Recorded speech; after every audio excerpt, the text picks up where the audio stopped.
इमरान खान साहब के हवाले से जो दो शुबहात हैं, नंबर एक, उनसे मुलाकात नहीं करने दी जा रही। कुछ लोगों का ये मानना है कि इमरान खान साहब को जेल से कहीं गायब किया गया है या इमरान खान साहब को किसी मखसूस हिस्से में ले जाया गया है और वहाँ पे उनके ऊपर सख्ती की जा रही है या उनको परेशान किया जा रहा है। एक तो नैरेटिव ये है, और लोग ये कह रहे हैं कि अब कोई अनाउंसमेंट शायद ऐसी आ सकती है कि इमरान खान साहब का ट्रायल कहीं पे मिलिट्री ट्रायल होगा या कोई और चीज़ होगी। देखिए, इन चीज़ों को चैलेंज किया जा सकता था सुप्रीम कोर्ट ऑफ पाकिस्तान में, लेकिन अब आप चैलेंज कैसे करेंगे? वहाँ पे तो एक आईनी बेंच बन चुका है। तो जब सुप्रीम कोर्ट ऑफ पाकिस्तान में एक आईनी बेंच है और वो जो आईनी बेंच है वो हुकूमत की मंशा के मुताबिक है, यानी पीपल्स पार्टी ने, नून लीग ने और MQM ने मिलकर वो अपनी मर्जी के जजेस का बेंच बनाया है। वो चीफ जस्टिस भी अपना लाए हैं, उन्होंने बेंच भी अपनी मर्जी का बनाया है। तो वहाँ पे कैसे मुमकिन है कि इमरान खान साहब को इंसाफ मिले?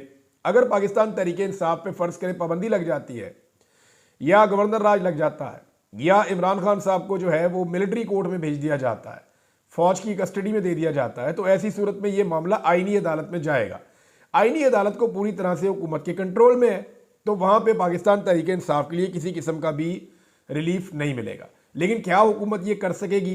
ये एक बड़ा सवाल है, क्योंकि अवाम की ताकत अभी भी इमरान खान के पीछे खड़ी है और बैनुल-अक़वामी सतह पे तमाम तंजीमें जितनी भी हैं ह्यूमन राइट्स की, या जितने भी लोग ह्यूमन राइट्स के लिए बात करते हैं, आज़ादी इज़हार राय के लिए, रूल ऑफ लॉ के लिए बात करते हैं, जमहूरियत के लिए बात करते हैं, वो सारे इस वक्त इमरान खान को सपोर्ट कर रहे हैं।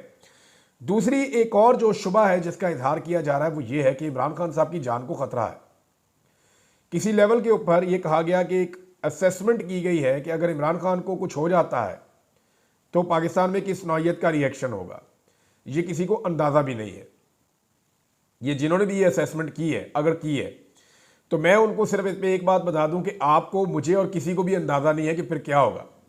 इमरान खान इस वक्त कोई 80% पाकिस्तानियों के दिल में है और वो सारे लोग इस उम्मीद के साथ जी रहे हैं कि एक दिन इमरान खान बाहर आएगा और इमरान खान उनकी मुस्तकबिल के लिए बेहतरी करेगा।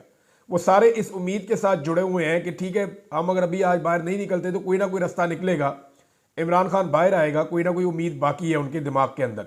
लेकिन अगर इमरान खान साहब को खुदा न खास्ता जेल में कुछ हो जाता है या उन्हें कत्ल कर दिया जाता है तो 80% पाकिस्तानियों की उम्मीद टूट जाएगी। फिर इस लेवल का रिएक्शन आएगा कि उसका कोई अंदाजा भी नहीं कर सकता।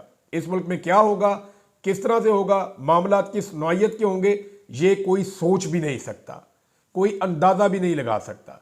तो मेरे ख्याल में ये बकवास है और ऐसी कोई चीज़ सोचनी भी नहीं चाहिए और इस तरह का कोई एडवेंचर करना भी नहीं चाहिए। लेकिन इस तरह के दो खदशात हैं जिनका इजहार किया जा रहा है। एक तो उन्हें गायब किया जा रहा है इमरान खान साहब को, कुछ लोग कह रहे हैं इसीलिए शायद मुलाकात नहीं करवाई जा रही। इमरान खान साहब के वकला जाते हैं, मुलाकात नहीं करवाई जाती, जो लोग जाते हैं मिलने के लिए नहीं मिलवाया जा रहा। और दूसरा ये खदशे का इजहार किया जा रहा है कि खुदा न खास्ता इमरान खान साहब की जान को नुकसान पहुँचाया जा सकता है।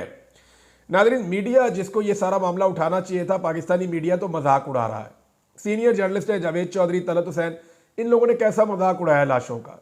यानी आप इनकी वीडियोस निकाल कर देखें, आप कहेंगे यार कोई ऐसा भी हो सकता है, मीडिया या गिद्ध है, ये कैसे लाशों का मजाक उड़ा सकते हैं। जो लोग मारे गए वो रियल बुलेट्स के साथ मारे गए।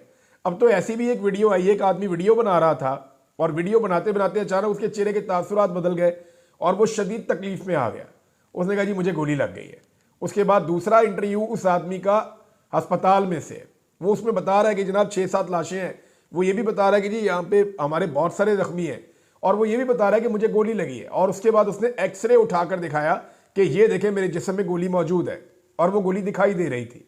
अब मैं आपको ये बताता हूँ कि ये जो गोली नजर आ रही थी उस एक्सरे के अंदर, वो गोली कोई पिस्तौल की गोली नहीं है, वो कोई रबर बुलेट नहीं है। मैं गोलियों को पहचानता हूँ, मैं शिकारी हूँ, मैं शिकार खेलता हूँ और मैं हंटिंग लॉन्ग रेंज भी करता हूँ, तो मैं गोली को पहचानता हूँ। वो SMG की गोली है, यानी या तो वो स्नाइपर की गोली है या वो राइफल की गोली है। एक्चुअली वो किसी पिस्तौल की या किसी शॉटगन की गोली नहीं है, वो एक्चुअली राइफल की गोली है जो चलाई गई है और एक मुजाहरा करने वाले शख्स को वो लगी है और बहुत सारे लोगों को लगी है।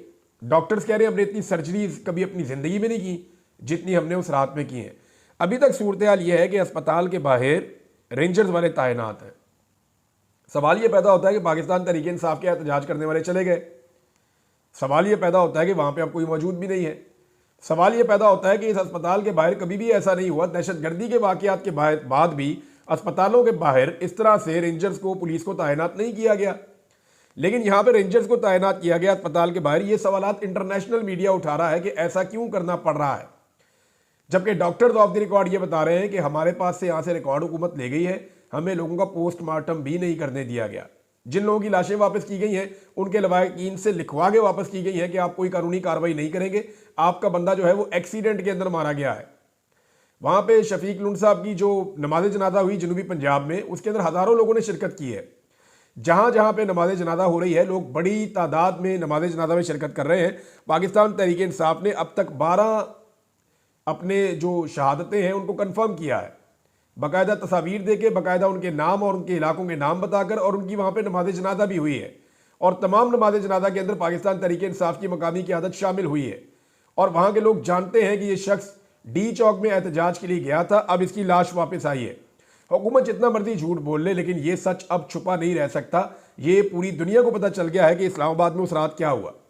मीडिया के सवालात जो अभी पूछे जा रहे हैं मीडिया पे, वो बहुत अजीब है। यानी मीडिया पूछ रहा है कि जनाब आप एहतजाज करने डी चौक क्यों गए? ये क्या सवाल हुआ भाई? कोई भी जा सकता है एहतजाज करने के लिए। और आपकी पार्टी के अंदर इख्तलाफ क्या हो रहा है? यानी कोई जाना चाहता, कोई नहीं जाना चाहता, तो एक्चुअली ऑर्डर किसका था? फिर ये फैसला किसका था डी चौक जाने का? ये सवालात मीडिया पूछ के टाइम ज़ाया कर रहा है, विक्टिम ब्लेमिंग कर रहा है। वो ये कह रहा है कि ना ये डी चौक जाते ना इन्हें गोली लगती। और भाई डी चौक कोई पहली दफा नहीं आया, ये क्या कोई नो गो एरिया हो गया?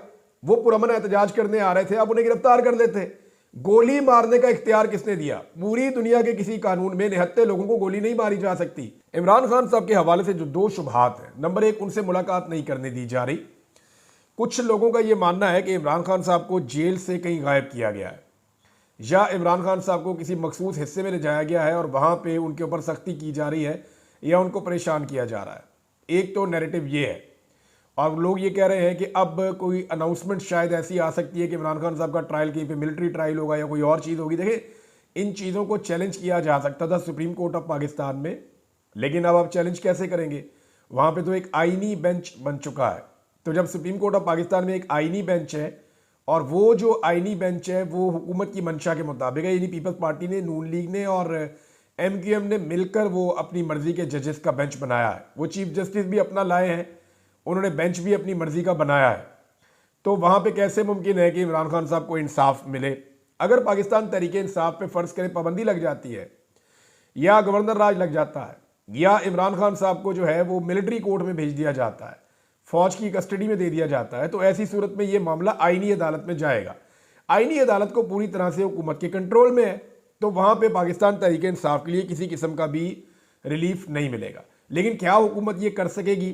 ये एक बड़ा सवाल है, क्योंकि अवाम की ताकत अभी भी इमरान खान के पीछे खड़ी है। और बैनुल-अक़वामी सतह पे तमाम तंजीमें जितनी भी हैं ह्यूमन राइट्स की, या जितने भी लोग ह्यूमन राइट्स के लिए बात करते हैं, आज़ादी इज़हार राय के लिए, रूल ऑफ लॉ के लिए बात करते हैं, जमहूरियत के लिए बात करते हैं, वो सारे इस वक्त इमरान खान को सपोर्ट कर रहे हैं।